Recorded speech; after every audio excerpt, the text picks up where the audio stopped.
일화 가족 여러분 안녕하십니까? 이가혁 라이브 이가혁입니다. 유튜버 고성국 씨가 국민의힘 당사에 윤석열 전 대통령은 물론 전두환 씨 사진도 걸어야 한다고 주장한 걸 두고 당이 시끌시끌합니다. 친한계 의원들은 고 씨 징계를 요구했고 또 다른 의원은 징계가 아니라 토론할 사안이라며 고 씨를 감쌌습니다. 잠시 후 다뤄보겠습니다. 조국 혁신당과의 합당을 두고 민주당도 파열음이 계속되고 있습니다. 이현주, 문정복 두 최고위원은 회의석상에서 공개 설전을 벌였습니다. 역시 잠시 후 자세히 짚어보겠습니다. 그럼 오늘 함께할 여야 해설위원 소개해드리고 백가 앵커의 브리핑으로 첫 번째 이슈 보겠습니다.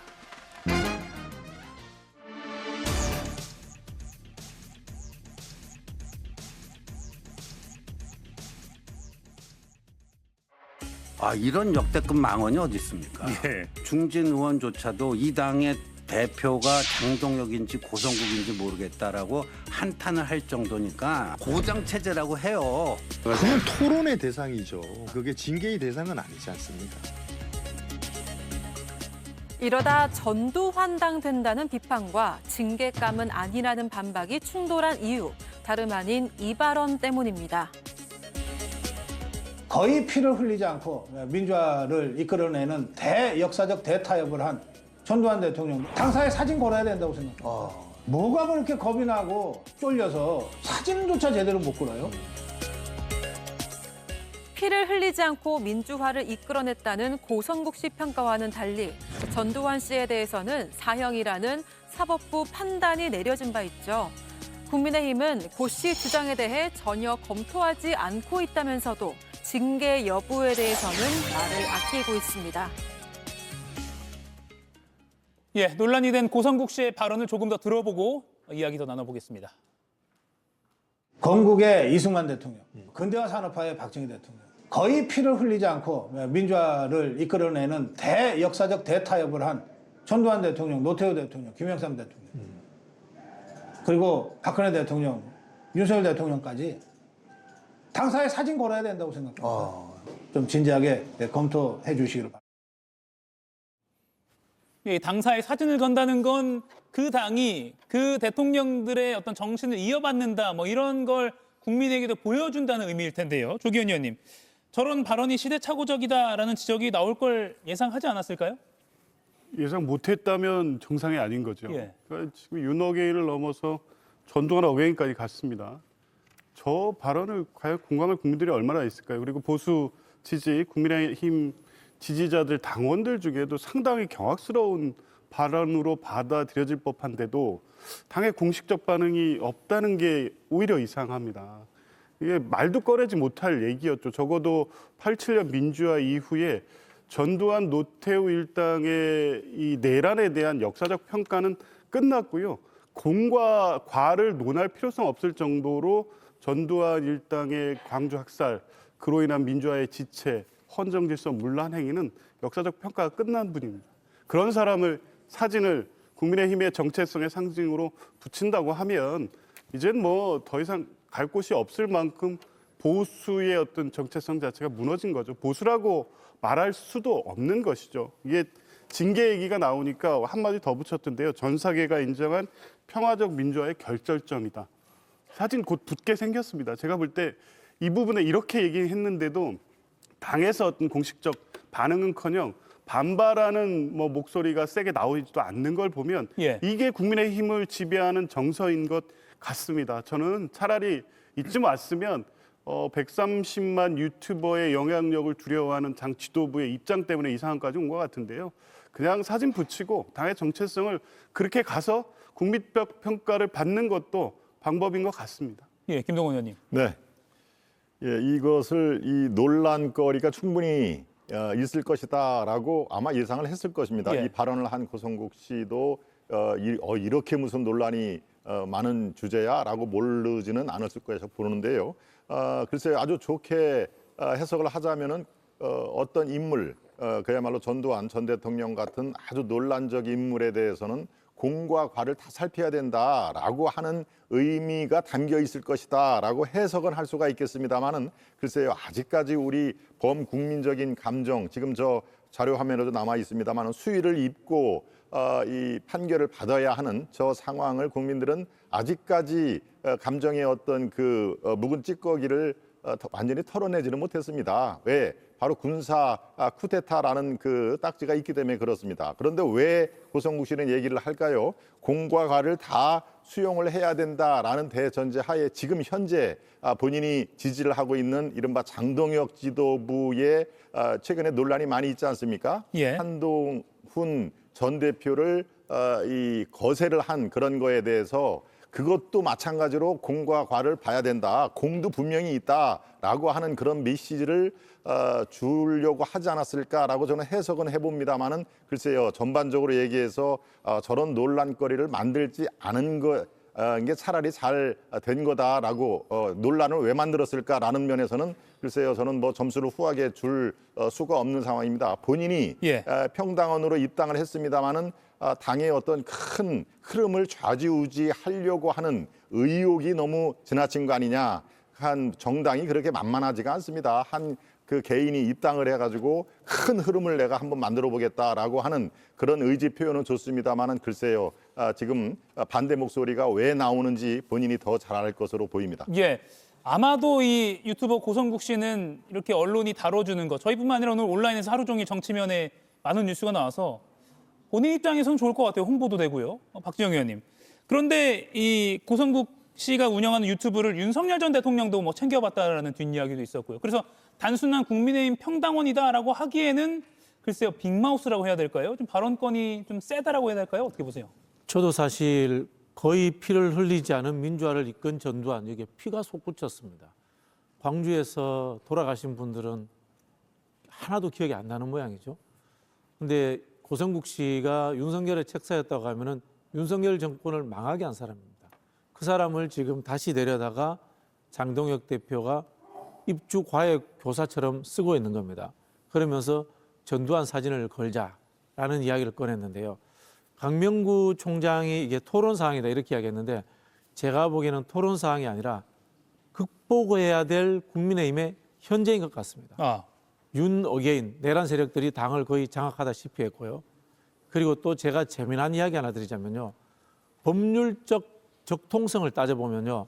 이 현재 국민의힘의 출발이 전두환이 만든 민정당입니다. 전두환이 민정당을 만들고 YS의 통일민주당과 합당을 합니다.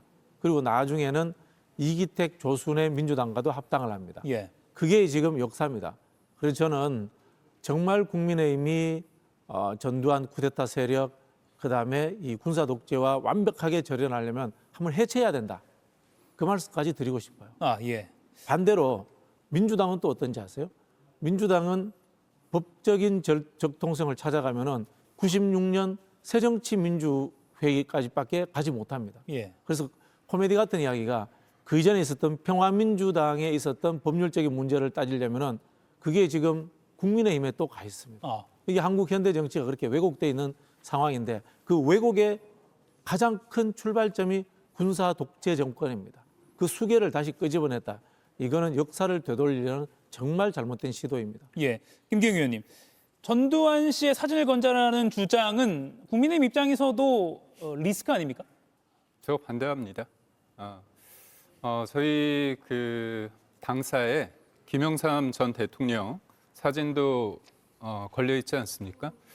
제가 대학교 때 역사 바로 세우기가 있었죠. 그 당시에 이제 전두환, 노태우 관련해 가지고 심판을 받게 했습니다.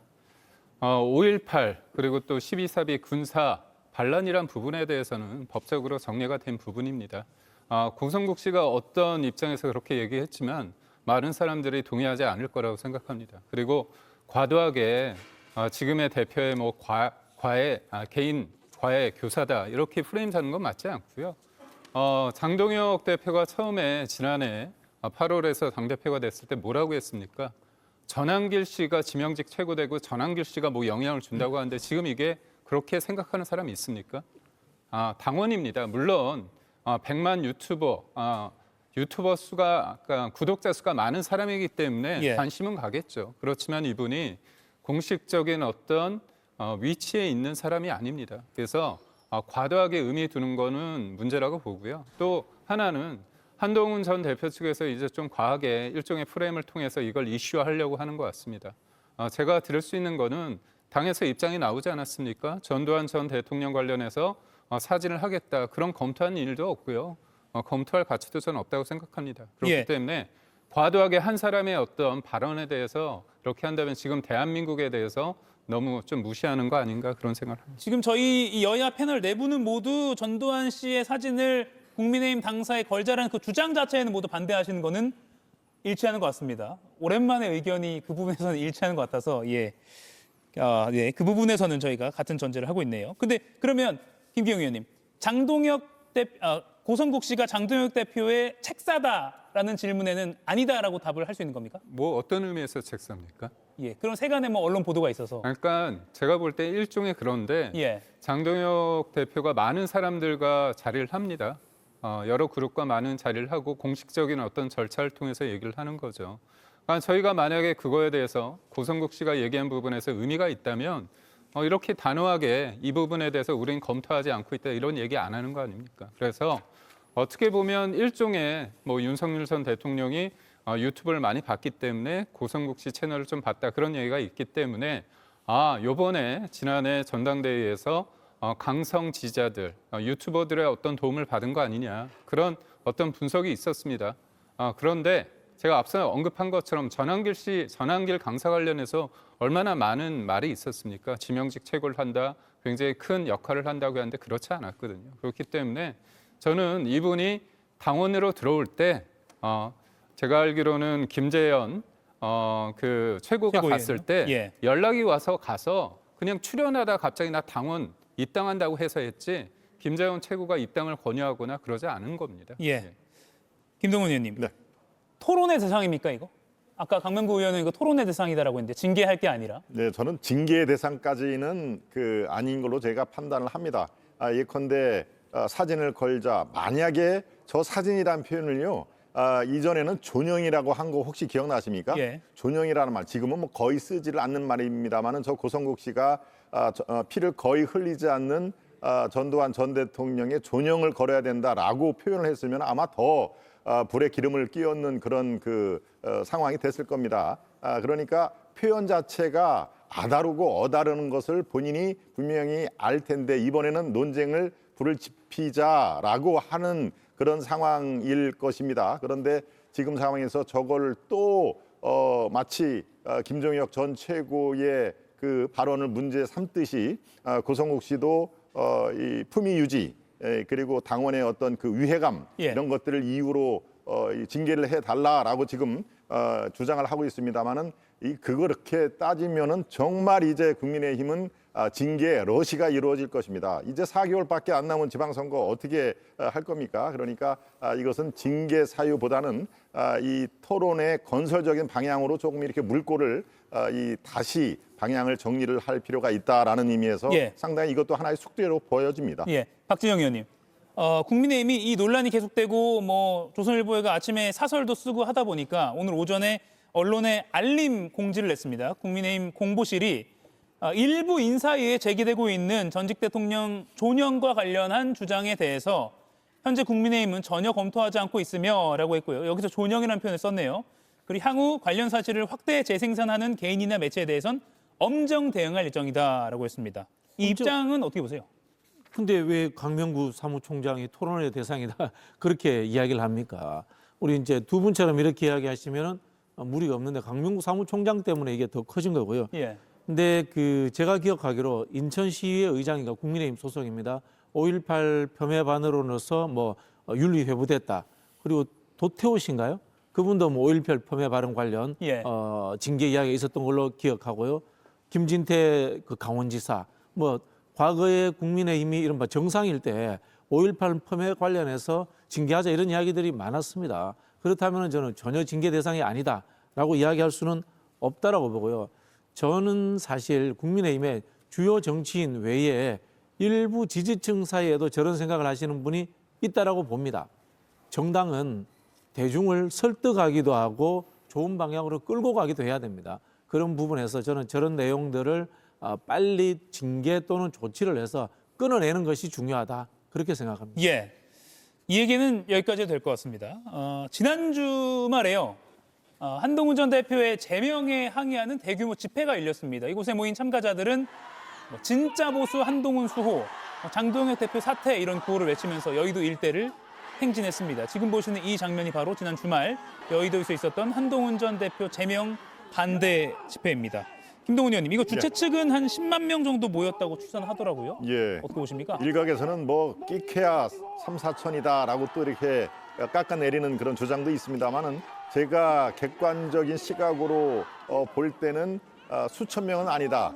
수만 명 정도는 된다. 이 끝나고 나서 이렇게 여의도 공원 일대를 순회를 하면서 도보 행진을 했더라고요. 예. 거기에 제가 면밀하게 지켜보았는데 글쎄요, 10만은 안 되더라도 수만 명은 된다. 그러니까 수천 명으로 깎아내릴 필요는 없다고 보여집니다. 그러니까 이번에는 훨씬 더 지난번보다 더 많은 분들이 온 게 이른바 한동훈 그 세력 쪽에서 뭐 일부는 당연히 뭐 동원을 했겠죠. 동원이라는 게 뭐 엄청난 얘기 아니지 않습니까? 이렇게 와서 우리의 결의를 보여줍시다라고 하는 그런 의미에서 동원은 있기 때문에 지난번보다 한 2배, 3배 정도는 많이 왔다라고 하는데 바로 거기에서 주요 그 슬로건이 바로 이 장동혁 사퇴하라가 아예 그 처음부터 끝까지 나온 그 메인 슬로건이었습니다. 예. 그러니까 저렇게까지 지금 이제 감정의 고를 훨씬 넘어서 서로 제명을 하고 서로 사퇴를 한다라고 하면은 정말 끝도 없습니다. 이제 저는 우려 섞인 시각으로 저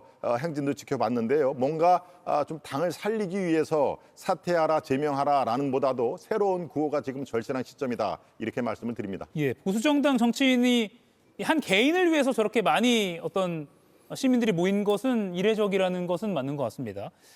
조기현 의원님, 오는 주말에 또 최대 2만 명 수용이 가능한 잠실 실내체육관에서 한동훈 전 대표가 토크 콘서트를 한다고 해요. 근데 이게 티켓이 4만 몇천 원부터 7만 몇천 원 이렇게 여러 종류가 있어서 이걸 두고 민주당 쪽에서도 이거 뭐 티켓 장사하냐 이런 비판이 좀 나오더라고요.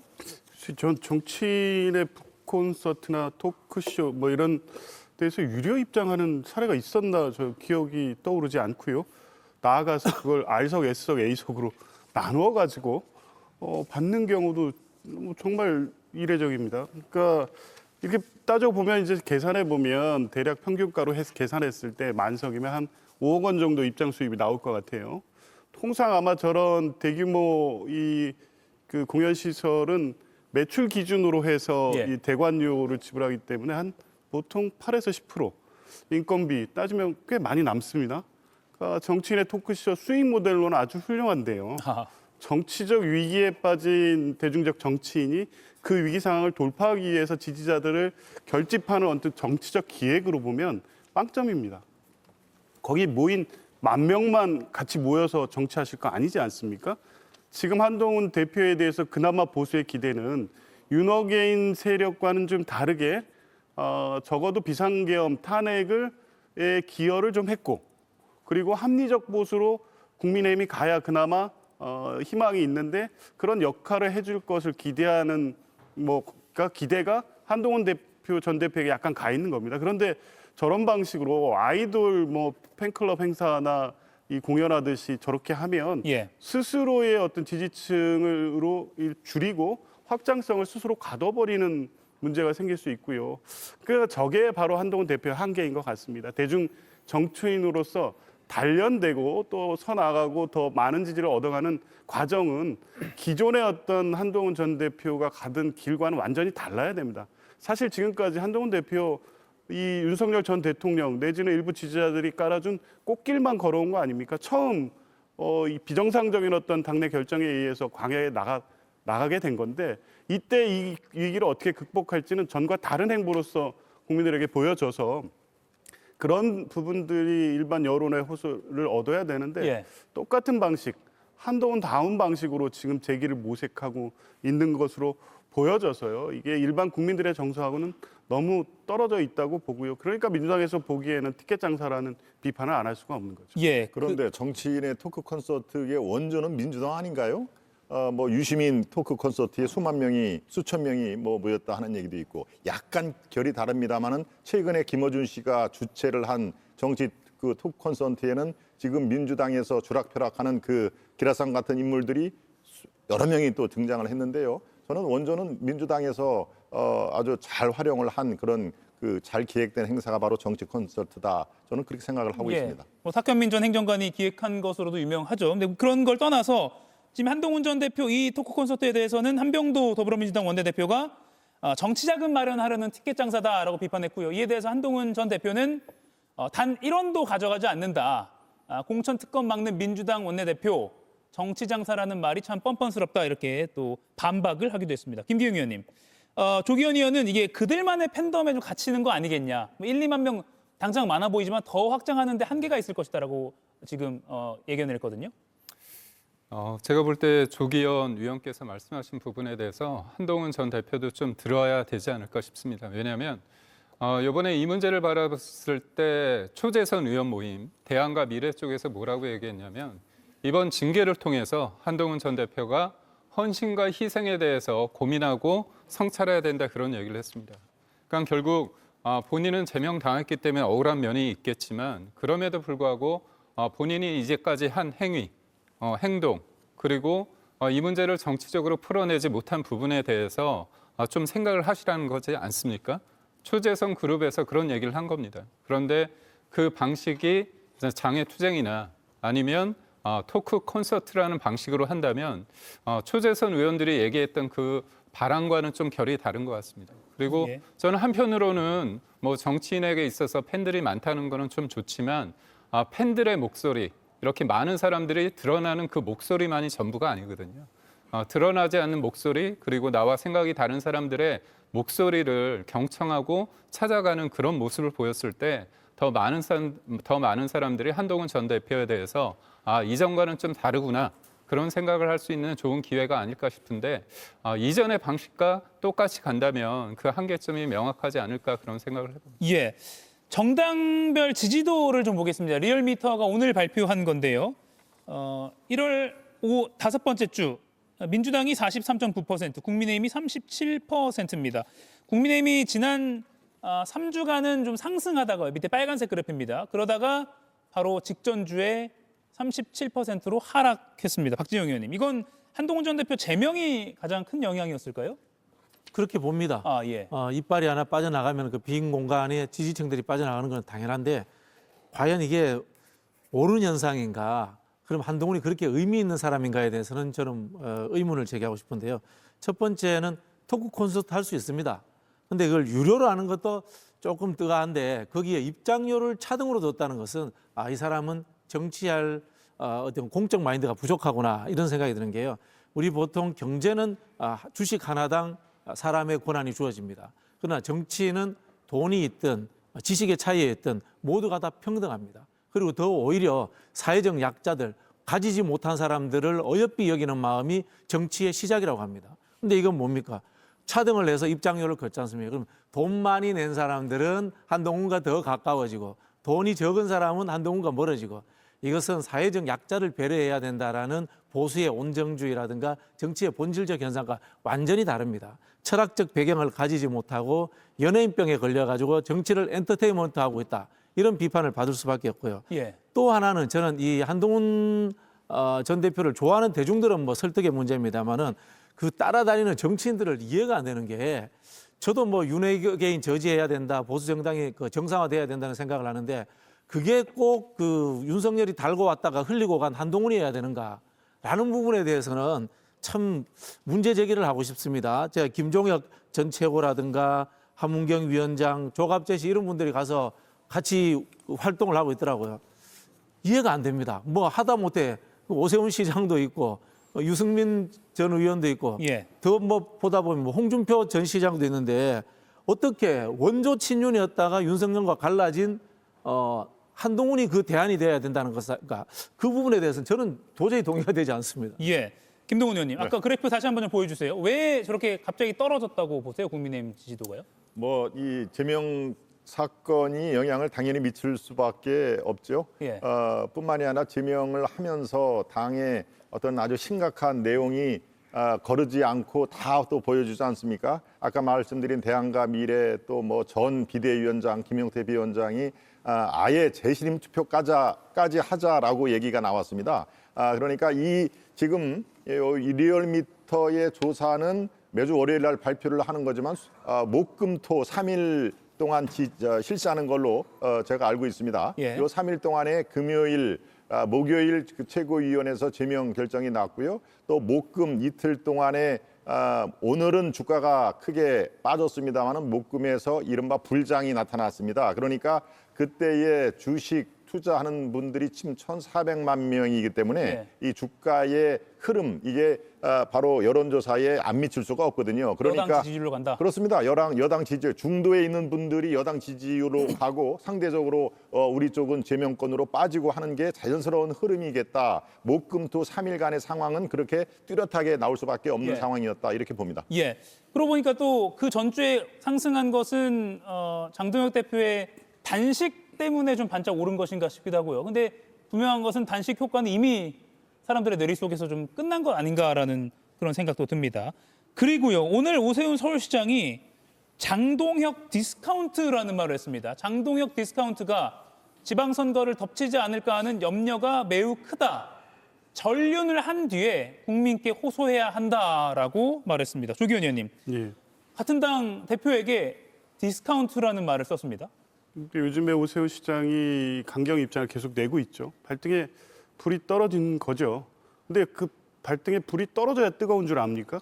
12월 3일 날 비상계엄 내란과 관련된 장동혁 대표의 입장 요구를 할 때 그때부터 더 강한 목소리를 내고 장동혁 대표의 지도부가 윤어게인 세력과 같이 가는 모양으로 가지 않도록 더 적극적으로 얘기했어야 되죠. 그냥 이 상황에 적당히 편승하더라도 서울시장 선거에서는 어느 정도 해볼 만하다는 이런 판단이 있었기 때문에 사실은 좌고우면하고 있다가 최근 상황에서 지지율이 여권의 이 예비 후보들에게 완전히 역전당한 상황이 되면서부터 목소리가 커졌습니다.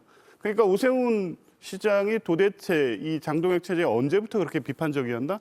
잘 떠오르지가 않습니다. 그러니까 윤석열 전 대통령과의 결연이라든가 비상계엄 내란에 대해서는 다소 비판적인 입장을 취해왔지만 절연 또 장동혁 디스카운트 이렇게 언급할 정도로 지금 국민의힘의 위기에 대해서 굉장히 둔감한 모습을 보여왔던 게 본인 자신이었습니다. 지금 결과론적으로 지금 와서 본인의 선거가 어려워지니까 이제 저런 비판을 하는 건데요.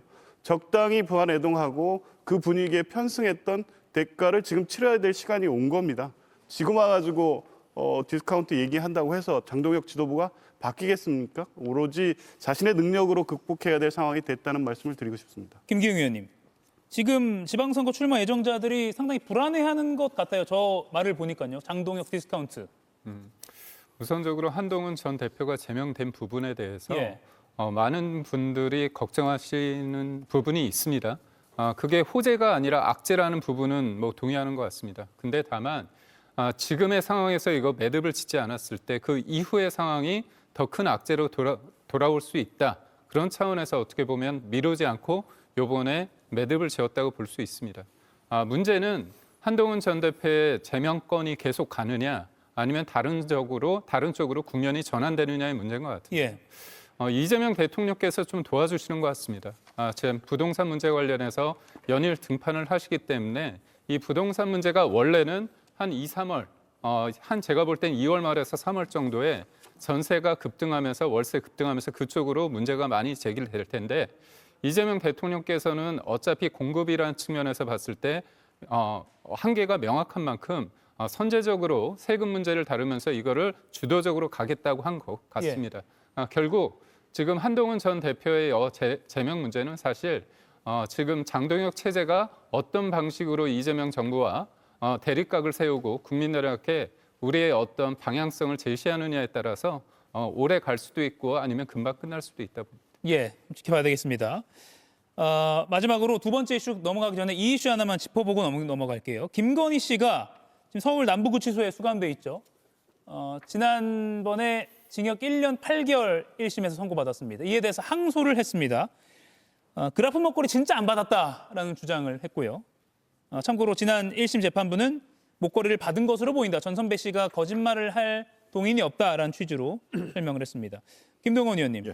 그리고 김건희 씨 변호인 측에 따르면 김건희 씨가 보내주신 마음 모두 기억하고 있습니다. 그리고 지지자들이 보내고 있는 그림, 사진, 기도글 이런 거 구치소 벽에 붙여놓고 큰 위안을 삼고 있습니다라는 메시지를 전달했다는 거예요.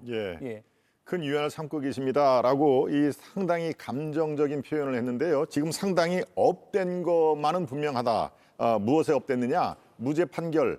세 가지 항목 중에서 두 개가 무죄 판결 나오지 않았습니까? 예. 도이치 주가 조작, 또 명태균의 정치자금법이 무죄가 나온 거에 대해서 아마 본인도 놀래서 깜짝 옆에 있는 변호사 손을 쥐어쥐고 있는 것처럼 본인도 무죄가 나올 거를 예상을 아마 못한 걸로 저는 파악이 듭니다만은 지금 상당히 이 기분이 좋은 상태다. 고무됐다. 고무됐다라고 표현을 해야 되겠죠. 예. 그런데 이게 끝이 아닙니다. 이게 국민 감정도 지금 김건희 여사에 대한 저지르는 행동들에 대해서 용서하는 분위기, 이것은 아직은 아니다라는 것을 분명히 말씀드리고요. 두 건이 더 기소가 돼 있습니다. 아마 이 두 건이 더 큰 판결일 수도 있겠습니다. 더 냉혹한 재판 결과가 나올 수도 있을 것입니다. 이른바 메간 매직 사건, 금거북이라는 그 말로 상징되는 메간 매직 사건, 전 이대 총장이죠. 그리고 반 클리프, 모 건설회사 회장이 줬다는 반 클리프, 이게 메간 매직의 상징적인 워딩인데요. 예. 여기서 1년 8개월 이상의 실형이 나올 가능성은 저 매우 높다고 생각합니다. 하나가 더 있습니다. 통일교 집단 그 입당 사건, 이 비례대표 한 자리를 줄 테니까 전당대회를 앞두고 무더기로 좀 이렇게 해주십시오라고 하는 거에 또 기소가 돼 있으니까 예. 아마도 오히려 지난주에 했던 것보다 두 가지 사안에 대해서 더 아주 엄중한 심판이 내려질 가능성은 매우 높은 상황이다. 저는 이렇게 보고 있습니다. 예, 박지영 의원님. 진짜 그래프 목걸이는 안 받았대요. 그리고 지지자들이 보내주는 그림, 사진 벽에 붙여놓고 위안을 삼고 있다고 합니다. 우리 사법부가 단세포 같은 판결을 내주니까 거기에 고무된 거죠. 제가 주위 사람에게 접대를 했는데 밥 사주고 술 사주고 마지막에 양주까지 사줬는데 양주 사준 것만 접대고 밥 사주고 술 사준 건 접대가 아니다. 이렇게 해석하는 것 같아요. 자, 그러다 보니까 2심 가면 형이 더 떨어질 수도 있겠다. 이런 생각을 저는 하고 있지 않나라는 생각이 들고요. 한편으로는 이분이 원래 또 연예인병이 있잖아요. 그리고 일각의 언론에서 나온 이야기입니다만은 이른바 힐러리 프로젝트도 있었다고 합니다. 예. 김건희 씨가 직접 총선에 출마해서 대중정치인이 된다는 이야기죠. 이렇게 내가 형량도 적게 나오고 대중들의 사랑을 받는다면은 빨리 형기 마치고 나와서 출마해서 내가 이 형 살았다는 것에 대해서 사법적 판단 외에 국민적 판단을 받을 수도 있지 않나. 뭐 이런 황당한 상상도 할 수 있다고 봅니다. 물론 상상입니다만 정치적인 재기를 노릴 수도 있다고 그럴 수 보시는 있다고 건가요? 보죠. 결국은 뭐냐면 이게 민주공화정의 마지막 보루가 돼야 될 사법부의 잘못된 판단이 이런 헛된 망상을 심어주지 않았나 그런 생각이 듭니다. 예. 지난주 금요일에 특검 측도 이미 항소장을 제출했고요. 그리고 오늘 김건희 씨 측도 항소장을 제출했습니다. 그래서 2심에서 각자의 주장대로 또 치열하게 다툼이 있지 않을까 예상해 봅니다. 김건희 씨 소식까지 짚어봤고요. 다음은 앞서 김기웅 의원이 잠깐 언급한 이재명 대통령이 연일 소셜미디어를 통해서 부동산 관련 언급 등을 하고 있습니다. 이에 대해서 좀 토론해 보겠습니다. 백다 앵커가 브리핑으로 준비하고 있습니다. 제가 이게 목숨줄이에요. 유튜브, SNS, 트위터, 인스타그램 뭐 이런 거. 웬만한 SNS는 다 하고 있어요. 대선 후보 시절부터 웬만한 SNS는 다 하고 있다며 소통의 중요성을 강조했던 이재명 대통령. 지난 주말에만 7개, 이어서 오늘은 4개. 연일 강력한 SNS 메시지를 내놓고 있습니다. 망국적 부동산 정상화는 불법 계곡 정상화보다 쉽고 중요하다고 이야기하기도 했는데요. 뭐 표 얘기하셨는데 아까도 말씀드렸지만 표 생각하면 안 해야지. 정치를 하는 이유는 세상을 바르게 공정하게 하자고 하는 것이지 내가 무슨 뭐 도지사 1년 더 해먹으려고 하는 거 아니죠. 저는 뭐 이거 표를 의식해서 하는 행위는 아니고. 이번에도 표 계산하지 않겠다라면서 부동산 정상화 의지를 드러낸 이 대통령의 SNS 어느 때보다 뜨겁습니다. 예, 부동산 관련해서 강력한 메시지를 연일 SNS에 올리고 있습니다. 이재명 대통령의 SNS 직접 소통, 새롭기도 하고 또 여러 평가가 나오고 있습니다. 지난 주말 동안의 메시지 내용과 의미 하나씩 짚어보겠습니다. 최대한 저희가 상세하게 좀 그래픽으로 구성해봤는데요. 박지영 의원님, 우선 오늘 아침에도 글을 올렸습니다. 부동산 관련 글을 올렸는데 국민의힘 대변인 논평 기사를 직접 링크를 걸어서 올려놓기도 하고요. 직접 이 다주택자 잡기에 나섰다 이렇게 봐도 되겠죠? 아마 지금이 최적기라고 판단을 하는 것 같습니다. 우리가 이제 주식 시장을 이야기할 때 그 회사의 재무제표라든가 경영 성과 그런 부분들이 있지만은 사실은 심리적인 요인들도 존재합니다. 그러다 보니까 과거에 기재부 장관이 발언하면 주식이 오른다. 어떤 장관이 발언하면 주식이 내린다. 이런 이야기도 있었지 않습니까? 예. 즉 정책 결정권자의 의지가 언론을 통해서 전달되는 것이 심리적으로 영향을 미치기도 합니다. 그런 부분에서 이번에는 반드시 부동산을 잡아야 되겠다라는 강한 의지의 표현이 아닌가 싶고요. 예. 저는 지금 현재 이제 주식 시장의 화랑과 더불어서 전체적으로 우리 한국인들이 하는 투자, 보통 이제 주식 아니면 부동산이지 않습니까? 여기에서 주식의 화랑으로 흐름을 바꿔가려는 의지, 이런 것들을 좀 전략적 메시지를 내므로 인해 가지고 좀 더 강하게 좀 어필하겠다. 뭐 그렇게 저는 해석이 됩니다. 머니무브라고 부르는. 그렇죠. 부동산에 고여 있는 물을 주식 투자 시장으로 좀 옮겨보겠다라는 이재명 대통령 의지가 읽힌다라고 평가해 주셨습니다. 김기웅 의원님, 그런데 국민의힘 대변인 논평 중에 부동산 배급에 만족하라는 거냐라는 표현을 가지고 이 대통령이 시대착오적 종북몰이 그만하라 이렇게 직격했습니다. 굉장히 듣기 불편하셨나 봅니다.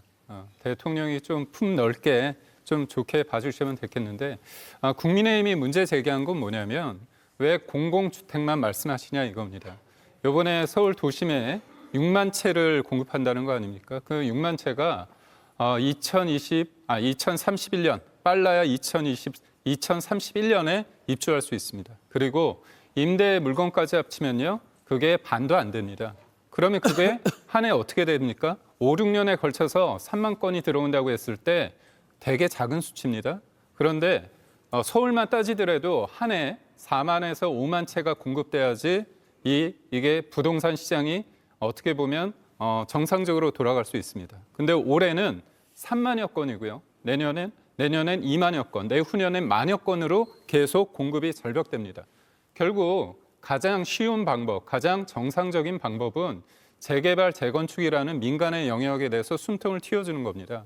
근데 이재명 대통령께서 토지거래 허가제로 묶어놨기 때문에 대출을 일으킬 수가 없습니다. 그래서 재건축, 재개발을 하는 쪽에서 이주를 하려고 해도 하지 못하는 경우에 있습니다. 결국 국민의힘이 주장하는 바는 뭐냐면 민간의 영역에 대해서 시장이 원하는, 국민이 원하는 이 방향을 왜 도외시하고 왜 공공주택 이 부분만 강조하느냐, 그 부분에 대한 비판입니다. 예, 뭐 이건 정책적으로 뭐 여야가 다툴 수 있는 부분이라고는 생각이 듭니다. 지난 주말에 이 대통령이 직접 올린 소셜미디어 게시물 한번 볼게요. 지난 토요일, 그러니까 1월 31일에만 총 4개의 글을 올렸는데 그 가운데 3개가 부동산 관련이었습니다. 뒤에 3개가요. 초록색으로 표시한 겁니다.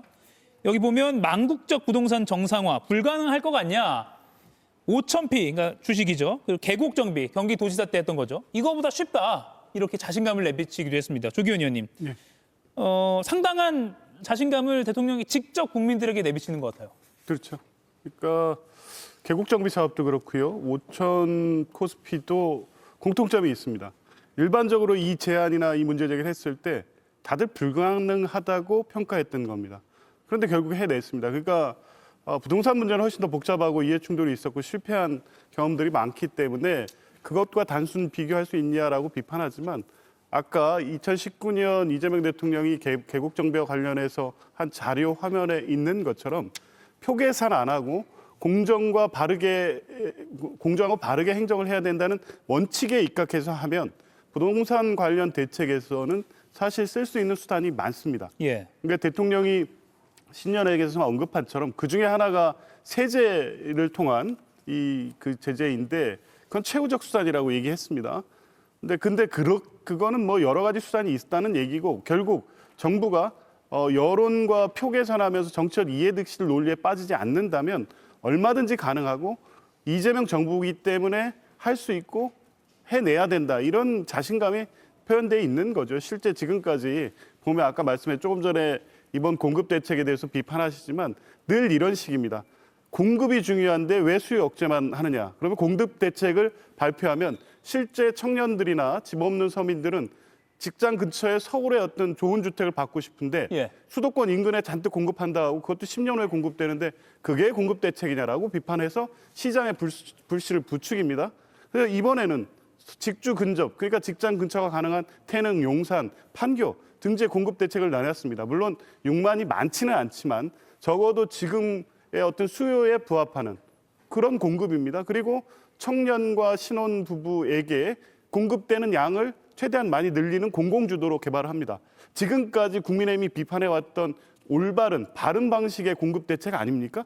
왜 비판부터 하느냐고 문제제기 안 할 수 없고요. 결국 그게 대책이 잘못돼서가 아니라 이런 식으로 정부 부동산 대책을 흔들어서 시장의 불신을 자극하고 결국에 다시 올라가고 그러면 정부가 후퇴하고 이 나쁜 사이클을 또 반복하라고 부채질하는 게 지금 국민의힘의 태도라고 보여지고요. 이재명 대통령은 절대 그거에 흔들리지 않겠다는 분명한 입장을 시장에 보내고 있는 것이고 아마 시장에서도 전과는 다른 반응이 나올 것으로 기대하고 있고요. 그래서 저는 이번에는 충분히 가능할 거로 봅니다. 제가 잠깐 말씀을 드린 게 짧게요. 서울 주택의 90%는요 민간이 공급을 합니다. 그리고 재건축 재개발을 통해서 지금 물려 있는 게 39만 정도 채가 됩니다. 이 부분에 대해서는 왜 전혀 언급을 안 하십니까? 자꾸 국민의힘이 투기 세력과 뭔가 같이 가는 것 쪽으로 프레임을 잡는데 전혀 그게 아닙니다. 그리고 다른 것도 아니고 이재명 대통령께서 지난해 5월 달에 왜 민주당 정부가 들었으면 이렇게 부동산이 오르냐, 자기는 다른 방식으로 하겠다고 말씀하셨습니다. 그런데 지금 뭡니까? 결국은 문재인 시즌2입니다. 문재인 정부 들어서 2017년도에 8.2 대책이 뭔지 아십니까? 다주택제 중과세입니다. 성공 못하지 않았습니까? 그렇기 때문에 저희가 왜 똑같은 길을 가느냐. 그래서 이 길로 가라는 건데 그거를 왜 투기 세력과 같이 한다. 그리고 안 되길 바란다고 그렇게 매도하십니까? 예, 이 부동산 정책 관련해서 사실은 뭐 한 시간 잡아서 전문적인 토론을 해도 좋을 만한 늘 어느 정권에서는 그런 주제이긴 한데요. 물론 민주당 쪽에서는 또 정부 여당에서는 129 대책뿐만 아니라 계속해서 공급 대책이 다양하게 나올 거다라는 입장을 견지하고는 있습니다. 앞서 이재명 대통령이 코스피 5천 그리고 계곡 정비 사업을 언급하면서 이거보다 쉽고 중요한 일이라고 했죠. 경기도지사 시절에서 인근 상인들을 만났을 때도 비슷한 맥락의 말을 했습니다. 들어보시죠. 안 보고 싶은 인간 보는 것 같아서 좀 그런 것 같은데 그래도 있는 현실이니까 맞닥뜨려서 얘기를 좀 하고 가능한 방법을 찾아보는 게 좋겠죠. 사실 여러분들 진짜 억울할 거예요. 뭐 이런 데까지 이렇게 심하게 할 필요가 있냐는 생각을 할 수도 있겠더라고요. 어딘가 하나 예외를 인정해 놓으면 자꾸 그게 끊임없이 확대돼요. 뭐 섭섭한 마음이 있으면 섭섭한 말씀하셔도 괜찮습니다. 안 아플 정도는 멱살을 잡으셔도 돼요. 이렇게 법의 공정성, 형평성 때문에 집행하는 건 충분히 이해합니다. 다 좋지만 그렇게 하루아침에 다 부셔라. 안 그러면 2천만 원 때린다. 그걸 정치한다고 없앤다고 한다고 표가 올라갑니까?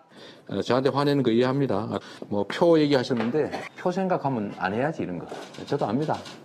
그러나 정치를 하는 이유는 세상을 바르게 공정하게 하자고 하는 것이지 내가 무슨 뭐 도지사 1년 더 해먹으려고 하는 거 아니죠. 예, 그래서 저 때랑 비슷한 말을 지금 하고 있다라는 그런 평가가 나옵니다. 표 계산 없이 국민만 믿고 가겠다라는 것과 저 때 생각과 비슷한 것 같다는 평가가 나오죠. 그런데 국민의힘에서는 그렇게 쉬운 부동산 정상화 왜 아직 못했나라고 정면 반박이 나오고 있어요. 김동원 의원님. 그렇습니다.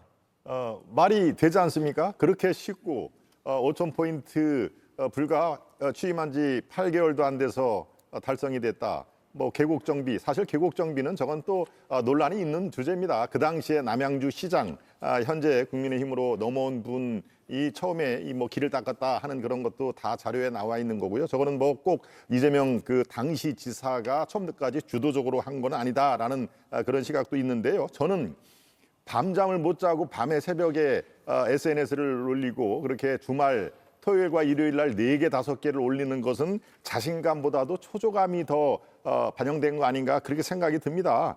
이것은 바로 문재인 정권 때 24전 24패 그 유명한 말이 있지 않습니까? 24번 부동산 대책을 내놨더니 내놓는 족족 그 다음 날부터 폭등을 하더라라는 그런 그 학습 효과가 있기 때문에 지금 2월 달이 뭡니까? 부동산 업계에서는 바로 대목이라고 불리는 시간입니다. 이 새 학기 계약을 또 앞두고요.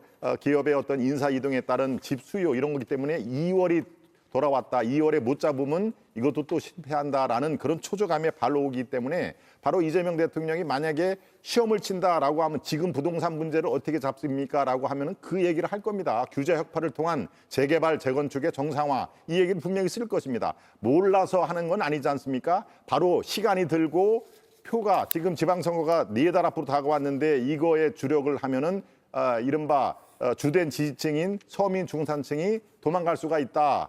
부익부 빈익빈이 나타난다라는 예. 그런 생각을 했기 때문에 바로 이 분명히 정답은 있는데도 사이드로 우회를 하려고 해서 이렇게 논란이 벌어진다. 그런 초조감의 발로다. 저는 그렇게 판단하고 있습니다. 물론 뭐 민주당이나 정부 여당에서는 초조감의 발로다라는 말에 반론을 더 하고 싶으시겠지만요. 잠시만요. 시간이 없어서요. 계속 이어지는 이 이재명 대통령의 소셜미디어 메시지에 장동혁 국민의힘 대표는 이 대통령을 향해서요. 분노 조절이 안 되느냐 이렇게 비판했거든요. 들어보시죠. 우리 양양자 최고께서 자리를 잘못 앉으셨는데 저도 이재명 대통령처럼 호통을 쳐야 되는 건지 잘 모르겠습니다. 요즘 이재명 대통령이 화가 많이 난 것 같습니다. 야당한테 화내고 언론한테 화내고 국민한테도 화를 냅니다. 온갖 원색적인 표현도 모자라서 심지어 캄보디아어로도 화를 냅니다. 집값이 안 잡혀서 분노 조절이 안 되는 모양인데 대통령부터 똘똘한 한 채 쥐고 버티는 것처럼 보이니까 무슨 정책을 내도 약발이 먹힐 리가 없습니다. 예, 바로 박진영 의원님께 반론을 한번 들어보죠. 어떻게 들으셨어요? 아니 뭐 대한민국 대통령이 캄보디아에 화낼 수 있죠. 우리가 선진국인데 그 정도도 못합니까? 국민의힘은 여기에 대해서 말할 자격이 없어요. 윤석열 정부 3년 동안 그다음에 사실 부동산 문제가 서울의 핵심인데 오세훈 시장이 지금 시장 4선입니다. 그동안 재개발, 재건축 문제 뭘 해결했습니까? 이재명 정부 이제 겨우 8개월째 접어들었습니다. 그런 부분에서 좀 지켜보는 인내심을 가져야죠.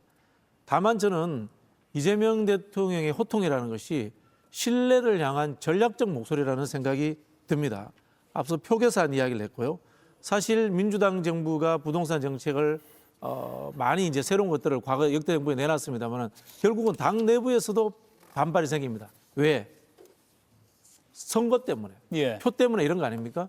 즉 이재명 대통령은 거기에 연연 안 하겠다는 겁니다. 연연 안 하겠다는 것을 강한 목소리로 내는 거고요. 우리 주식시장 이야기를 앞서도 했습니다만 실제 성과 외에 시장의 신뢰를 얻기 위해서는 정책의 일관성, 바뀌지 않는다라는 신뢰를 주는 것이 굉장히 중요합니다. 그런 부분에서 이재명 대통령이 이번만큼 나는 민주당에서 뭐라고 하든 선거가 있든 말든 절대 후퇴하지 않는다라는 강한 의지를 표현한 거고요. 그 대표적인 사례가 다주택자 양도세 유예 문제 관련해서 정부 정책 관료가 살짝 또 연기될 수 있다는 뉘앙스의 이야기를 꺼냈습니다. 그러자마자 이재명 대통령이 그걸 또 단칼에 끊어내버립니다. 즉 절대 안 바뀐다. 이번 부동산 정책만큼은 무조건 끝까지 잡고 간다라는 신뢰를 만들기 위한 과정이다. 저는 그렇게 해석을 합니다. 예. 오늘 발표된 리얼미터가 조사한 대통령 국정수행 평가 보겠습니다. 1월 5번째 주 54.5%가 긍정, 그리고 40.7%가 부정입니다. 1월 둘째 주에 56.8%에서 조금 떨어졌다가요. 3주 만에 반등한 결과가 나왔습니다. 그래서 아마 박지영 의원의 분석과도 합쳐보면 이렇게 지지율이 다시 높아질 때 코스피 5천이 돌파할 때 또 집값 잡기에 전면에 나서는 게 적시라고 판단했을 수도 있을 것 같습니다. 이재명 대통령의 직접 소셜미디어 소통에 대한 평가가 여러 가지가 나오고 있는데요. 이재명 대통령은 후보 시절에도 정치인은 국민과 직접 소통해야 한다라고 소통에 대한 의지를 드러내기도 했습니다. 정치인들은 국민과 직접 소통을 해야 돼요. 그걸 안 하면 언론에 의해서 왜곡이 돼요. 제가 SNS를 통한 국민과의 직접 소통이 없으면 살아남았겠어요? 저 언론들, 저 왜곡, 가짜 정보에. 그래서 살아있는 이유는 그 아무리 해도 잘 안 먹히는 게 제가 직접 소통을 하기 때문에 살아남는. 제가 이 목숨줄이에요. 유튜브, SNS, 트위터, 인스타그램 뭐 이런 거. 웬만한 SNS는 다 하고 있어요. 예, 이게 제 목숨줄이다. 웬만한 SNS는 다 하고 있다라고 표현했습니다. 대통령의 직접 소통, 미국에는 트럼프 대통령이 대체로 많이 하고 있잖아요. 근데 우리나라 대통령도 상당히 자주 게시물이 이제 올라오고 있습니다. 여야 두 분께 평가를 여쭐게요. 김경희 의원님 어떻게 보세요? 성남시장일 때랑 경기도지사 그리고 대한민국일 때 소통 방식이 달라져야겠죠. 본인이 주변에 능력 있는 참모를 믿고 그 사람과 함께 하는 게 맞지 않겠습니까? 본인이 직자적으로 했을 때 그 말의 무게감이 다르지 않습니까? 예를 들어서 다주택자 관련해서 중과세 유예 언제까지 계약분 관련해서 5월까지는 좀 봐준다고 얘기를 했습니다. 근데 며칠 후에 김영목 정책실장이 그때까지는 도저히 불가능하기 때문에 한두 달 더 본다고 했습니다. 제가 단언컨대 한두 달보다 더 갈 수밖에 없습니다. 결국 정책이라는 게 본인이 직접적으로 생각나는 것들을 표현하는 게 소통이 아닙니다. 결국 대통령의 말의 무게에 대해서 그리고 많은 사람들의 영향을 준다는 측면에서 자중하셔야 됩니다. 조 의원님. 그게 도지사 때랑 시작되고 꼭 달라야 됩니까? 이재명 대통령의 소통 방식이고요. 유효했고요. 조금 전에 대통령 본인께서 직접 말씀하신 것처럼 비상기업 시기 이럴 때는 매우 적절한 소통 수단이었습니다. 이게 실제 국민들에게 정확한 정보를 전달하고 대통령의 의지를 표시하고 이런 것으로 매우 유효 적절한 수단으로 사용되고 있다면 비판할 일이 아니죠. 오히려 도어 스태핑 같이 윤석열 전 대통령이 시도했던 실제 정책 사안에 대해서 제대로 판단하지도 못하고 내용도 파악하지 못한 상태에서 그런 방식의 직자적 소통을 하다가 결국 실패한 거 아닙니까?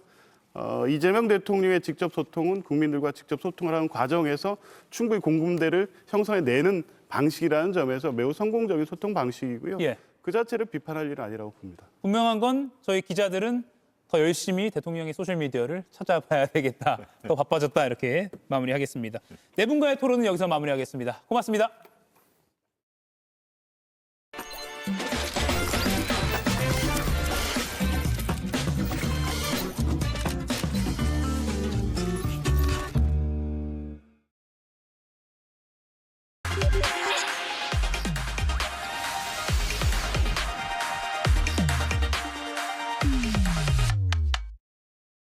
월요일 맞수 토론 박용진 전 더불어민주당 의원, 김종혁 전 국민의힘 최고위원 두 분과 함께합니다. 어서 오십시오. 안녕하십니까. 네, 첫 번째 주제는요. 백다 앵커가 브리핑으로 준비하고 있습니다.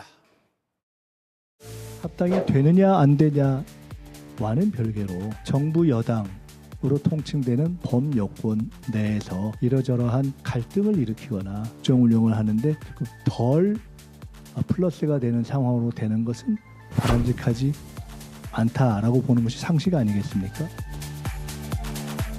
범여권 합당 논의가 정부의 국정 운영에 부담을 줘서는 안 된다는 김민석 국무총리. 오늘 아침 공개 설전을 펼친 민주당 지도부에 일종의 경고를 한 셈인데요. 당대표로서 합당 제안을 한 것이지 합당을 결정하거나 합당을 선언한 것이 아닙니다. 통합은 힘을 합치자는 것이고 분열은 힘을 빼자는 것입니다. 통합이 분열이라는 말은 언어 모순이자 형용 모순입니다. 2인자, 3인자들이 판을 바꾸고 프레임을 바꾸어 당권과 대권을 향한 욕망, 이재명의 민주당을 정청래 조국의 민주당으로 전환하려는 시도라고 보입니다. 감정의 골이 깊어질 대로 깊어진 민주당 지도부. 장례 정국이 끝나며 본격적인 논의를 앞둔 범여권 합당은 과연 어떤 방향으로 흘러가게 될까요? 예, 첫 번째 토론 주제는 합당 두고 민주당 공개 설전이라고 잡아봤습니다. 방금 저희가 보여드린 정청래 민주당 대표와 이현주 민주당 수석 최고위원의 발언이 바로 옆에 정말 어깨를 거의 닿을 듯한 거리에 앉아있는 상황인데 저렇게 날선 발언을 주고받았습니다. 저건 세긴 센 거죠? 세죠. 예, 어떻게 보셨어요? 네, 저는 어쨌든 이해찬 전 총리의 이제 장례 기간이 끝나고 나면 세게 붙겠구나 이런 뭐 말씀드린 적이 있고 그렇게 되는 것을 좀 걱정스럽게 좀 지켜보고 있는 중인데요. 근데 이제 묘한 건 우리 이제 국민들께서 시청자들께서는 어떻게 보셨는지 모르겠는데 김민석 총리의 이제 기자간담회 때 워딩과 이현주 최고위원과 또 이제 뭐 강득구, 황명선 최고위원, 그다음에 초선 의원들 모임에서의 나온 얘기들에는 지금은 뭐 예를 들면 지금은 라디오 시대 뭐 이러고 지금은 JTBC 시대 이렇게 얘기하듯이 지금을 어떻게 규정했느냐면 국정 운영, 국정 안정에 집중해야 될 때 이렇게 되어 있어요. 예. 그러니까 이 워딩들이 정리되어 있어요. 그 얘기는 그 통합을 통해서 확장해 나갈 때가 아니라 임기 초반에 대통령의 국정 운영을 뒷받침해야 될 때다. 그러니까 불필요하게 이런 논란을 만들고 분열을 만들고 소란스럽게 하지 않았으면 좋겠다라고 하는 논리적 전개가 시작된 거죠. 예. 저는 이제 그렇게 보고요. 그래서 아주 이제 이현주 최고 같은 경우는 상당히 세게 이 부분을 이제 짚고 나가는 거죠. 예, 김민석 총리 발언이 국정 운영에 덜 플러스 되는 상황은 바람직하지 않다라고 해서 일종의 좀 지침을 줬다라고 해석해도 될까요? 그렇죠. 근데 좀 우스운 게 예. 이 국민의힘이 굉장히 내홍이잖아요. 그러니까 아마 자신감을 가지고 저렇게 하시는 것 같아요. 만약에 우리가 똘똘 뭉쳐 있으면 민주당도 저렇게 못 하실 것 같아요. 야, 그럼 큰일 난다 이럴 텐데. 그러니까 저 국민의힘 하는 거 보니까 뭐 우리가 어떻게 하든 간에 별 상관없을 것 같다라는 자신감의 발로인 것 같은데 조금 아까 보여줬지만 이현주 최고위원이 정청래 최고위원을 바라보는 눈빛을 보셨잖아요. 야, 저건 상당히 갈등이 정말 갈 때까지 갔구나라는 생각이 들고 또 최근에 이제 누군지는 모르지만 최고위원이 국무위원과 주고받은 그런 그 핸드폰 문자가 이제 공개가 됐어요. 예. 근데 그게 보면 또 사람들이 보니까 그 손가락이 엄지손가락이 그게 이현주 의원의 손가락이라는 거예요. 그걸 또 뭐 핸드폰 찾아냈더라고요. 케이스로도 뭐 추정하기도 예, 하기도 뭐 하고요. 찾아냈더라고요. 예. 그러면서 거기서 이현주 의원한테 저렇게까지 얘기할 수 있는 국무위원은 김민석 그 총리밖에 없다. 그러니까 김민석, 이현주 이 두 분이 서로 문자를 주고 받은 것 같다. 근데 거기에 보면 이제 밀약설이 나오잖아요. 예. 정청래, 조국 이 두 분이 이제 밀약을 했다. 뭐 이런 것들이 나오고 있어서 근데 저 사진이 보면 대개 찍으면 누구의 핸드폰이다라고 언론이 공개하게 돼 있거든요. 공개해 왔어요 지금까지. 예. 근데 저건 공개 안 하고 있어요. 그건 어떻게 보면 그냥 상식적으로 생각하면 저건 일부러 찍게 한 것 같다. 대신에 내 누군지를 밝히지 말라라고 한 거 아닐까라는 생각이 들 정도여서 이제는 대놓고 언론을 통해서 서로 싸우고 공격하는 것들을 공개할 정도의 지경이 됐구나라는 생각이 들어요. 그래서 양당 모두 지금 안에서 상당히 이제 곪고 있구나라는 느낌을 받게 되네요. 예, 물론 앞서 저희가 보여드린 그 문자 메시지 사진 한간에는 뭐 여러 누가 누구다라고 있고 김민석 총리와 이현주 수석 최고위원 아니냐라는 그런 말씀해 주셨는데 물론 확인된 것은 아닙니다. 근데 저거 어떻게 보였어요, 저 장면? 그러니까 지금 오늘 또 하나 이제 일이 좀 커진 게 김어준 씨 방송에 유시민 작가라고 할까요? 작가라고 해야겠죠. 유시민 작가가 출연을 해서 이제 무슨 말씀을 하셨느냐면 조국이 대통령이 되려는 생각이 있으면 지류가 아니라 본류인 큰 무대에서 이렇게 합류해야 된다. 그러니까 이제 통합을 하라. 뭐 이런 말씀을 하신 거죠. 근데 이제 대통령 얘기가 나오는 바람에 시끌벅적 해지고 있는 겁니다. 그러니까 지금 뭐 저 같은 경우는 기본적으로 대통합을 해야 된다. 민주개혁 세력은 다 통합해서 같이 움직이자. 이제 이렇게 생각을 하고 있습니다만 아주 민감하고 예민한 분들은 지금이 대통령 임기 시작 1년도 되지 않았다. 벌써 차기 대통령이 누구고 이런 걸 위해서 그러니까 조국이라고 하는 흔히 말하는 친문 세력의 대표주자라고 할 수 있는데 그분의 어떤 그 자락을 깔아주려고 이렇게 하는 거 아니냐라고 하는 이제 의혹과 여러 가지 설들이 지금 막 겹쳐가지고요. 일이 점점 거칠어지고 세지고 있거든요. 그러니까 저 뭐 문자 정도로 나온 게 뭐 밀약설 그 핵심이 이제 뭐겠습니까? 뭘 서로 나누느냐. 그래서 지난번에 황운하 의원이 조국 공동대표론 했더니 화들짝 놀래서 이거를 조국 혁신당에서 덮었잖아요. 이거는 뭐 없었던 일로 해야 되고 뭐 자제하도록 하고 이렇게 했었는데 지금은 아주 작은 오해와 작은 불씨 하나만으로도 상당히 이제 세게 격렬하게 논쟁이 벌어질 것 같은데 이것도 리더십이에요. 그러니까 정청래 대표가 내가 언제 통합하자고 그랬냐. 다만 통합을 논의하자고 제안한 거다. 통합 논의 시작하자라고 제안한 거다. 근데 그것을 뭐라고 얘기하든 간에 분란이 벌어지고 논쟁이 벌어지고 당이 막 시끄럽게 가는 과정을 잘 조정하고 정리하는 것도 리더십이거든요. 정청래 대표가 스스로 만든 합당 논의와 관련된 이 장에서 본인의 리더십을 제대로 보여주지 못하면 상당히 본인도 곤란한 지경으로 갈 수밖에 없을 거라고 하는 것이 제 생각입니다. 예, 합당 제안을 발표를 하면서 합당이라는 이슈를 민주당에 가져온 것은 정청래 당대표 본인인데 이게 어떻게 유리하게 작용할지 불리하게 작용할지는 지켜봐야 될 것 같고요. 다시 김민석 총리 오늘 기자회견 하나만 더 짚어볼게요. 말씀하신 대로 국정 성공을 최우선 가치로 모든 문제를 판단하겠다라고 했는데 그 다음에요. 꼭 필요할 땐 정치 발전에 대한 생각을 정확히 밝힐 것이라고 했습니다. 그러니까 국정 운영 물론 1순위를 할 건데 정치, 즉 이걸 뭐 당이라고 표현한다면요. 당 이야기도 필요하면 할 거야라고 들리거든요. 그러면 정청래 대표와 차기 당대표를 노리고 있다고 일컬어지는 김민석 총리 사이에 당권 경쟁이 시작됐다라고 봐도 됩니까? 총리가 뭐 당무와 관련된 이야기를 하기는 쉽지 않아요. 예. 그건 이제 적절치 않다고 다들 생각을 할 겁니다. 다만 저는 그 얘기를 언젠가 그 당과 관련된 입장이 정해져야 된다고 하면 나는 그거는 공개적으로 밝히고 하겠다. 다만 지금의 정치 일정, 지방선거와 관련된 정치 일정에는 관심 없고 오히려 나는 국정 운영, 국정 안정에 또 이렇게 전념하는 총리로서의 역할에 집중하겠다. 이런 말씀인 것 같습니다. 예, 좀 조심스럽게 표현을 한 것 같아요. 김 총리가요. 예, 그렇죠. 근데 저게 어떻게 보면 이제 그 이재명 대통령이나 지금 현재 현 정부를 구성하고 있는 분들의 불쾌감을 이제 반영한 것 같아요. 정상적으로 따진다면 대통령이 지금 된 지 몇 달도 되지 않는데 당에서 당대표가 저런 식으로 나온다는 건 이해가 잘 되지 않거든요.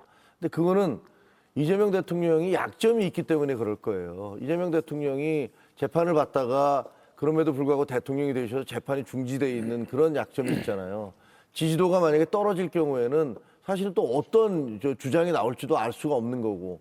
그러니까 이재명 대통령이 그런 약점을 최대한 활용하면서 그 정청래 지금 대표나 조국 지금 대표나 이런 분들은 자기들 정치를 하고 있는 걸로 보여져요. 그리고 그 뒤에는 이른바 상황이라고 불려지는 그 김어준 씨라든가 그리고 또 유시민 씨 뭐 이런 분들이 다 관여하고 있는 것 같아서 야 지금 저 판에서도 굉장히 큰 싸움이 벌어지고 있구나. 과거에 문재인과 이재명 사이에서 이 두 후보가 벌였던 그 싸움의 연장선상으로 또 다른 형태의 싸움이 벌어지고 있구나라는 생각이 들어져요. 그래서 김민석 그 지금 총리 얘기는 아마도 나도 뭐 정치에 대한 어떤 입장을 밝히겠다라는 것들 이제 공개적으로 얘기하고 있는 거 아니에요? 예.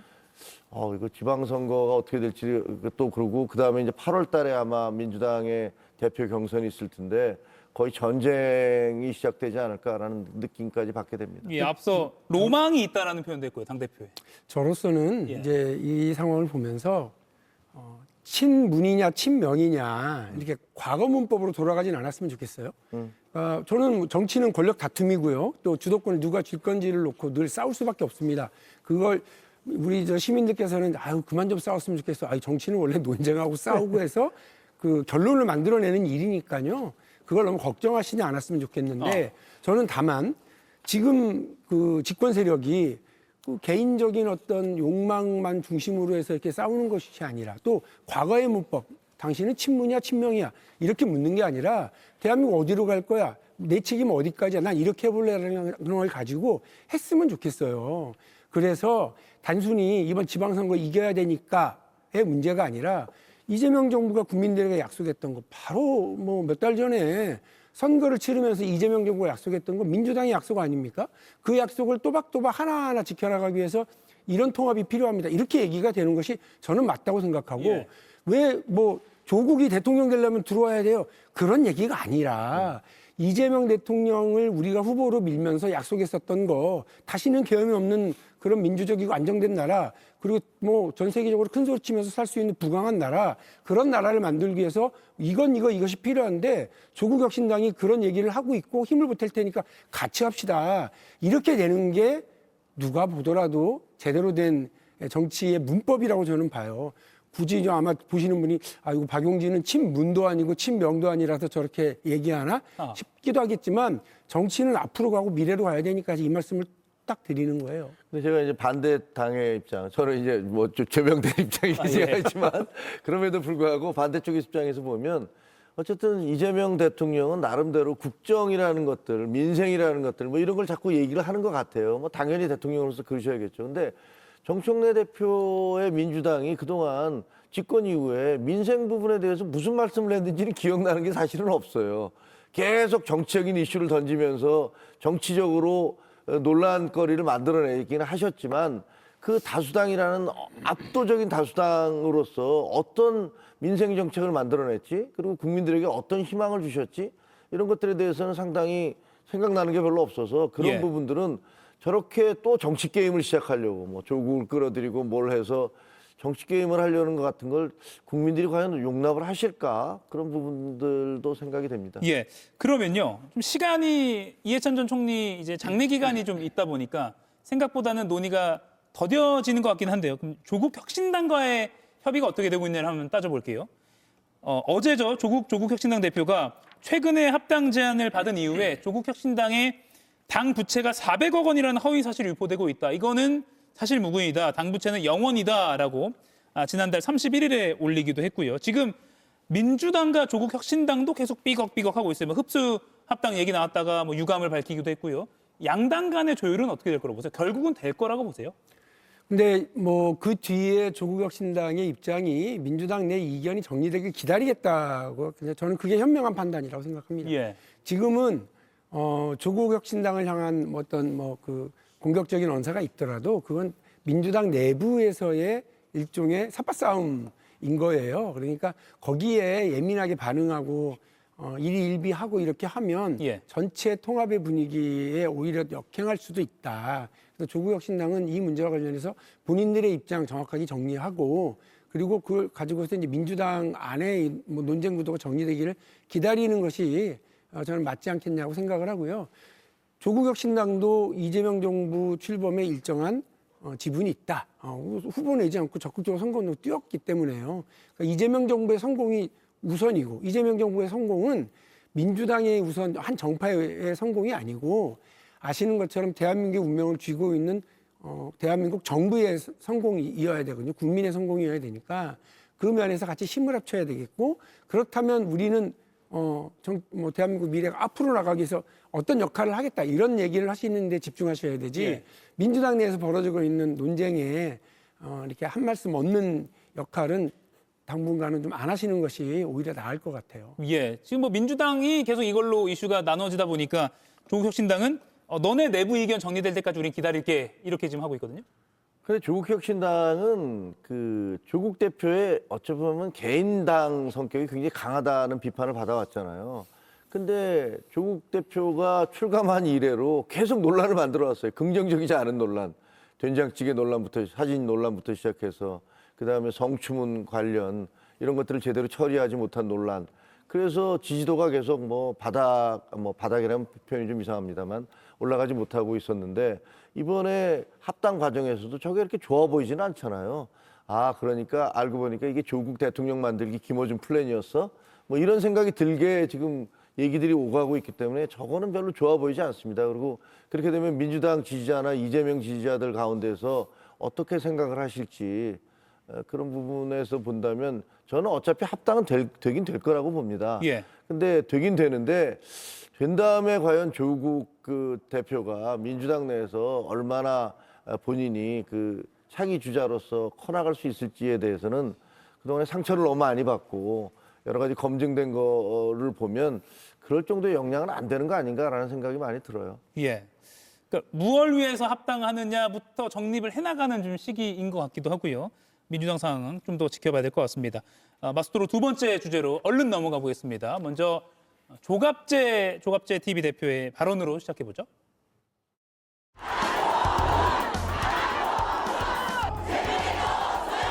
한동훈을 지켜내!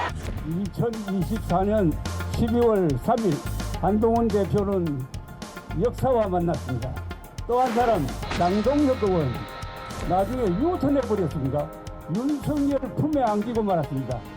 윤석열의 품이라는 게 무슨 품입니까? 불법계엄, 그다음에 용서할 수 없는 게 부정선거 음모론의 수괴가 된 것 아닙니까? 장동혁이 지금 당명을 모집한다고 하는데 딱 좋은 당명이 있어요. 국민의 적 부정선거당, 국민의 적 부정선거당 딱 맞습니다. 예, 두 번째 주제는 한동훈 제명 후폭풍 언제까지 물음표 찍어봤습니다. 김종혁 전 최고위원님, 저 무대 오르셨죠? 예, 제가 올랐었어요. 예, 분위기 어땠나요? 분위기는 뭐 그 여러 그게 이제 거기서 경찰관 그 안내하시던 경찰관이 예. 민노총보다 더 많은 인원이 보인 건 처음 봤다. 뭐 이렇게 얘기했을 정도로 그 여의도 대로에서부터 그 공원을 삥 둘러싸고 행진할 때 보니까 그 KBS를 아예 포위할 정도로 어마어마한 행렬이었죠. 그래서 예. 저도 뭐 이런 숫자 뭐 몇 만이다, 뭐 10만이다, 15만이다 이런 얘기하는 거 별로 좋아하지 않습니다만 제가 봤던 인파 중에서는 가장 많은 사람들인데 저분들이 공천 받겠다고 올라온 거 아니거든요. 그 지구당에서 오더 받고 지시 받고 올라온 사람들 아닙니다. 돈 받고 올라온 사람들 아니고요. 예. 자기들이 십시일반 돈을 모아서 버스 타고 울릉도에서 제주도에서 일본에서 오신 분들이에요. 그러니까 어떻게 보면 저것이야말로 새로운 민심, 새로운 정치 문화 같은 것들이 형성되고 있다고 저는 생각이 되어져요. 예. 그 당협에서 동원이 아니라. 예, 동원하고 사진 찍어서 올리라고 하고 뭐 이런 게 아니잖아요. 예. 그리고 또 여성분들도 많으세요. 그동안에 정치에 관심이 없었던 그런 분들이 남편의 손을 잡고 자식들의 손을 잡고 나온 경우를 많이 봤거든요. 예. 새로운 정치 문화가 만들어지고 있고 저것이 어떻게 보면 대한민국의 정치 문화에 또 다른 어떤 변수가 될 수도 있겠다라는 생각을 했습니다. 근데 한동훈 전 대표는 왜 저기 안 올라온 거예요? 저는 어떻게 보면 지지자들 모임인데 예. 지지자들 모임 한동훈 대표가 모이면 더 격렬해질 수가 있어요. 아. 사실은 그러면 반대쪽에서 이른바 윤 어게인 세력들이 맞불 집회를 하고 있었거든요. 몇백 명 정도 하고 있었어요. 예. 그것도 굉장히 충돌도 예상되고 그리고 또 한동훈 대표 지지자 의원들도 안 왔어요. 근데 서로 오지 말자고 얘기를 했어요. 왜냐하면 그 의원들 사이에서 그런데요. 왜 그런 장애 집회 의원들이 나가느냐. 그러면 우리한테 한동훈 대표와 함께 하자고 얘기하면서 너 그런 장애 집회 자꾸 나가면 내 입장 되게 곤란해진다 이런다는 거예요. 그러니까 아예 그 의원들을 설득해야 되니까 나가지 말자라고 이제 그런 사전에 얘기가 있었죠. 예. 그런데 이번 주말에 토크 콘서트를 하기로 했습니다. 근데 뭐 티켓값 가지고도 4만 원대부터 7만 원대 이거 가지고도 좀 논란이 있고요. 어떻게 보세요? 뭐 민주당에서 그 원내대표가 그 문제를 지적을 한 것 같은데요. 예. 그 일종의 이것도 새로운 뭐 뉴 트렌드인 것 같아요. 그래서 정치인들이 이렇게 뭐 콘서트 형식을 통해 가지고 지지자들을 만나고 하는 거, 또 거기에 들어가는 비용을 뭐 분담하는 형식으로 티켓값으로 내고 하는 것까지 예. 이렇게 뭐 지연 말단 문제까지 이렇게 하는 거는 별로 뭐 크게 공감은 안 되는데요. 예. 저는 적극적으로 뭐 그 본인들이 돈을 내고 이렇게 참여하는 게 새로운 정치 문화로 뭐 이렇게 퍼져나갈 수도 있다고 생각을 합니다. 예. 다만 이제 제가 여기서 얘기하고 싶은 건 뭐냐면 재밌죠. 그러니까 정치라고 하는 건 시소 게임이라고도 하거든요. 그래서 등치 크고 힘센 사람이 한 맛 좀 봐라 하고 내가 힘 자랑한다고 확 누르잖아요. 예. 그럼 상대만 떠요. 지금 저 대로에 많은 사람들을 모이게 하고 한동훈을 외치게 하고 토크 콘서트의 티켓이 매진되게 만들어준 건 누구예요? 그래서 전 장동혁이라고 봐요. 지질이 멍청한 정치인인 거죠. 이렇게 보면. 되게 미운 사람 그냥 확 눌러버린 거 아니에요. 근데 붕 떴어.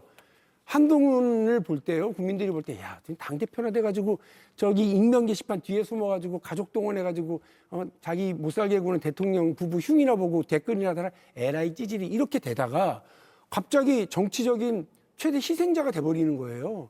그러니까 이 상황을 만드는 그야말로 뭐 이렇게 정치 일단도 안 되는 야당의 대표 장동혁 대표의 정치적인 그 수준이 지금 한동훈 대표를 이렇게 엄청난 존재감을 갖게 하는 수준까지 와서 예. 아까 잠깐 우리 김정영 최고 말씀하셨습니다만 민주당이 지금 통합 문제를 놓고 조국 혁신당과의 합당 문제를 놓고 이렇게 격렬하게 싸울 수 있는 건 어찌 보면 야당 대표가 이 정도 수준밖에 되지 않으니까 그리고 야당이 더 자중질환에 빠져 있으니까 저희는 더 우리들 내부에서의 이런 얘기들의 격렬함을 뭐 크게 걱정하지는 않는 것 같거든요. 예. 그래서 뭐 민주당으로서는 야당복이 넘치는 시기는 아직도 계속되고 있는 것 같습니다. 야당복. 근데 이제 민주당 같은 경우는 그래도 통합을 가지고 싸우고 있는 거잖아요. 아, 예. 근데 저희는 지금 제명을 가지고 싸우고 있는 거거든요. 그러니까 이게 좀 그러네요. 우프네요. 답답하죠. 답답해. 예.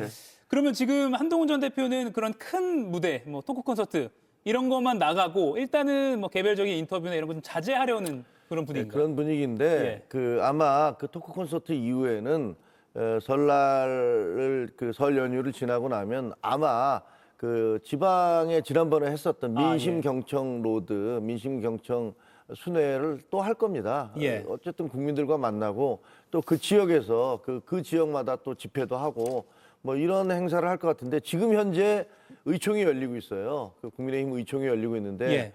아까 들어오다가 기자들 뭐 중계하는 거 보니까 아주 격렬한 공방이 이루어지고 있대요.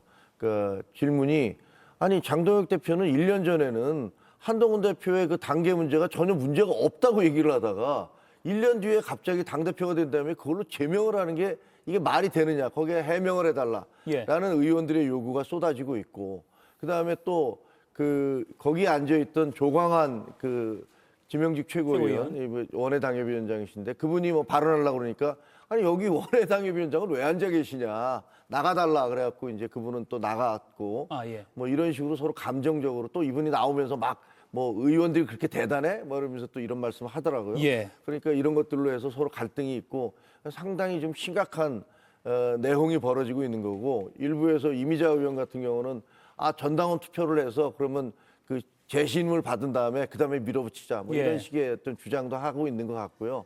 아주 굉장히 복잡한 상황이 전개되고 있습니다. 예, 지금 한 30초 남았는데 이 질문 마지막으로 박용진 전 의원께 드릴게요. 오세훈 서울시장이 장동혁 디스카운트가 지선 덮치지 않을까 하는 염려가 매우 크다라고 장동혁 디스카운트 이용어를 썼습니다. 어떻게 보세요?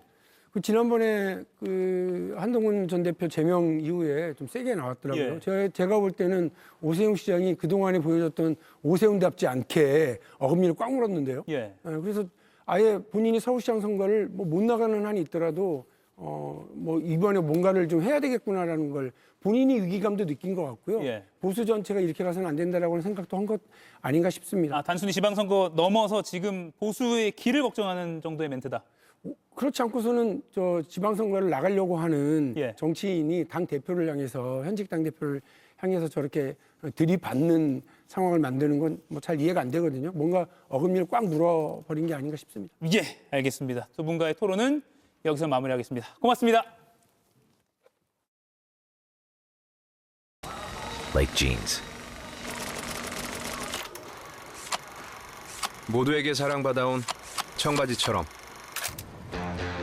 여기 누구에게나 환영받을 또 하나의 스타일.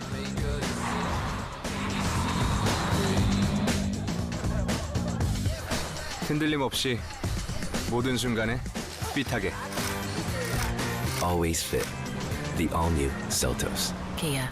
Movement that inspires.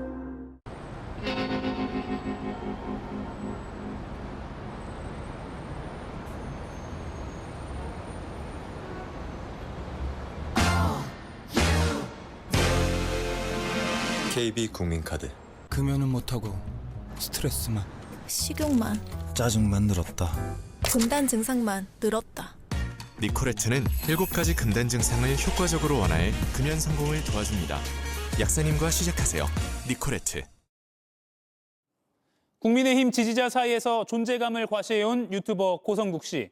전두환 씨와 윤석열 전 대통령의 사진을 국민의힘 당사에 걸어야 한다고 주장했습니다. 전두환 씨에 대해선 피 흘리지 않고 민주화를 이끌어낸 주인공이라는 찬사를 보냈고 뭐가 그렇게 겁이 나고 쫄려서 사진조차 제대로 못 거냐고도 물었습니다. 허나 광주의 비극을 기억하는 국민들에겐 또다시 상처를 주는 발언임이 틀림없습니다. 굳이 광주에 국한하지 않아도 반민주적, 반헌법적인 주장이 아닐 수 없습니다. 당장 당 내부에서도 민심 이반 행위라는 비판이 나왔고 보수 언론들조차 장동혁 대표도 같은 생각이냐고 물었습니다. 그러자 오늘 오전 국민의힘 공보실은 기자들에게 이런 알림을 보냈습니다. 전직 대통령 존영 게시 주장은 전혀 검토하고 있지 않으며 이를 확대 재생산하는 매체에는 엄정 대응할 예정이다. 확산되는 논란에 선을 그었지만 당이 말한 엄정 대응이라는 것이 향해야 할 곳은 이 논란을 다루는 언론이 아니라 시대를 역행하며 내란죄 주역의 사진을 당사에 걸자고 주장하는 그 목소리여야 하는 것 아닐까. 오늘 한 컷이었습니다.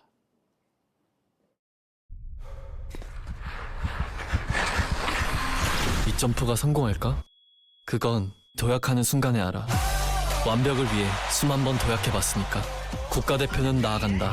세계 앞으로. 업비트. 오빤 참 건강한 것 같아요. 한번 만져봐도 돼요?